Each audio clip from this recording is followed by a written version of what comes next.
జాతీయ ప్రధాన రహదారికి అవసరమైన భూసేకరణ కోసం కేంద్ర ప్రభుత్వం ప్రకటన జారీ చేయడంతో భూములు కోల్పోతున్న రైతులు ఆందోళన చేస్తున్నారు. తాము జీవనోపాధిని కోల్పోతామని ప్లకార్డులు ప్రదర్శించారు. చుట్టుపక్కల గ్రామాల చిన్న రైతులు భారీగా ఈ ఆందోళనలో పాల్గొన్నారు.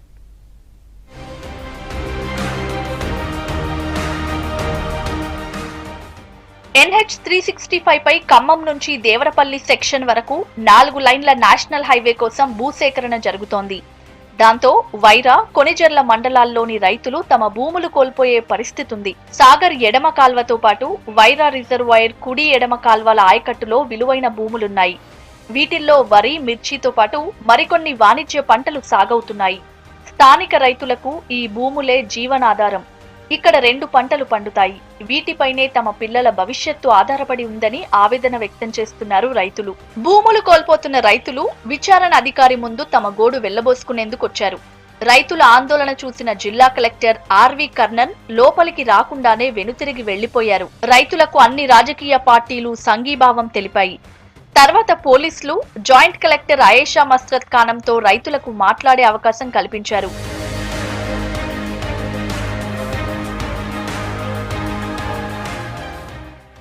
విచారణ అధికారిగా ఉన్న జేసీ భూమి ఏ ప్రాంతాల్లో ఉంది, ఏ పరిధిలో ఎంత భూమిని రైతులు కోల్పోతారు, ఎంత పరిహారం ఇస్తే రైతులు సంతోషంగా ఉంటారో నివేదిక తయారు చేసి కేంద్ర ప్రభుత్వానికి పంపుతామన్నారు. Central government sponsored national project ఇది. ఒక పెద్ద నేషనల్ హైవే రోడ్ అనేది మనం ఈ నోటిఫికేషన్ ద్వారా ప్రకటించడం అనేది జరిగింది. కాబట్టి ఇప్పుడు ఎగ్జిస్టింగ్ ఉన్న హైవేస్ కాకుండా కొత్తగా స్ట్రేట్ లైన్ అనేది ఈ అలైన్మెంట్ అనేది ఉంటుంది. కాబట్టి ఆ ఉద్దేశంతోనే కొత్తగా ఈ అలైన్మెంట్ అనేది తీసుకోవడం జరిగింది. ముందుకు వచ్చి చాలా మంది మీలో మాట్లాడుతూ మీ ఆవేదన ప్రకటిస్తూ మీరు భూములు ఇవ్వలేరు, ఇది ఆపాలి అని మీరు చెప్పడం జరిగింది. అదేవిధంగా చాలా మంది రైతులు ముందుకు వచ్చి రిప్రజెంటేషన్ అదేవిధంగా పెటిషన్స్ కూడా ఇవ్వడం జరిగింది. కాబట్టి ఇది తప్పకుండా ప్రభుత్వానికి తెలియజేస్తానని. ఇక వైరా మండలానికి చెందిన శ్రీలత కుటుంబానికి భర్త పేరుపై 2 ఎకరాల భూముంది. దేవరపల్లి హైవే వల్ల పూర్తి భూమిని కోల్పోవాల్సి వస్తుందని అధికారులకు తెలిపింది. ఈ సాగు కోసం ఎన్నో అప్పులు చేశామని అవి తీరలేదంటున్నారు. తమ కుటుంబానికి ఆసరా అయిన ఈ పొలం పోతే ఆత్మహత్య శరణ్యమంటోంది బాధితురాలు. సంపాదించుకొని పండించుకొని కూలో నాలో చేసుకొని బతుకుతున్నామండి. అదే విధంగా మేము బ్యాంకుల్లో దాన్ని తాకట్టు పెట్టో లేకపోతే బయట వడ్డీలకు తెచ్చో మాకు 2 ఎకరాల పొలం ఉందండి, మాకు ఇంత ఇవ్వండి, ఈ 50,000 ఇవ్వండి, 20,000 ఇవ్వండి అని వడ్డీతో తెచ్చి అందులో పెట్టుబడి పెట్టి మేము అలా జీవనోపాధి గడుపుకుంటున్నాం. అటువంటి సమయంలో ఈ రోడ్డు అని వస్తుందండి. ఈ రోడ్డు మాకు అవసరం లేదు. సోమవరం గ్రామానికి చెందిన శ్రీదేవికి 9 ఎకరాల భూముంది. 30 ఏళ్ల నుంచి కూలీ నాలి చేసి ఆ పొలాన్ని సంపాదించింది. ఇప్పుడు 7 ఎకరాల భూమి కోల్పోవాల్సి వస్తోంది.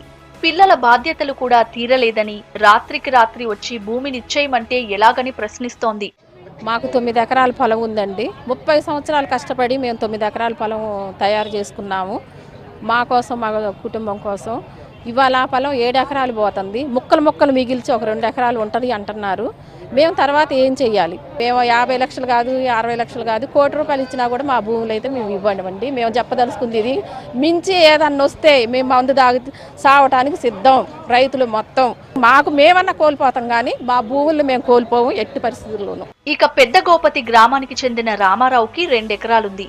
వంశపారంపర్యంగా వచ్చిన భూమిలో పండించిన పంటతోనే అమ్మా నాన్నతో పాటు కుటుంబ సభ్యులంతా జీవనం వెళ్లదీస్తున్నాం. భూమంతా కోల్పోతే మా కుటుంబం వీధిన పడే పరిస్థితి ఉందని ఆవేదన వ్యక్తం చేస్తున్నారు. మాకుంది 2 ఎకరాల బాతిక. ఆ రోడ్డు మధ్యలో పడిపోతుంది. అటు ముక్క ఇటు ముక్క అవుతుంది. మధ్యలో 70 మీటర్లు తీస్తున్నారు. మేము మొదటి నుంచి మా తల్లిదండ్రులు దాని మీదనే ఆధారపడారు. మాకు కూడా అదే ఇచ్చారు. మరి ఇప్పుడు ఆ పొలం పోతే మేమేం చేయాలి? రోడ్డును పడి మందు డబ్బాలు తీసుకోవటం, తాగటం తప్ప మాకు ఏమి లేదు. ఉన్న రోడ్ని ఎలుపు చేసుకోవాలండి. మాకు ఆ రోడ్డుతో సంబంధం లేదు. ఇక పెద్ద మునగాల గ్రామానికి చెందిన వెంకన్నకు ఎకరం పొలం కూడా కోల్పోయే పరిస్థితి ఉంది. గొర్రెలు కాసుకొని కూలీ నాలి పనులతో 4 ఎకరాల భూమి కొనుక్కున్నాడు. అవిస్తే తమ జీవితాలు ఎలా గడుస్తాయని ప్రశ్నిస్తున్నాడు. కష్టపడి ఒక 4 ఎకరాలు కొనుక్కున్నాం. మా తాతలతో కానించి 1 ఎకరం ఉంది.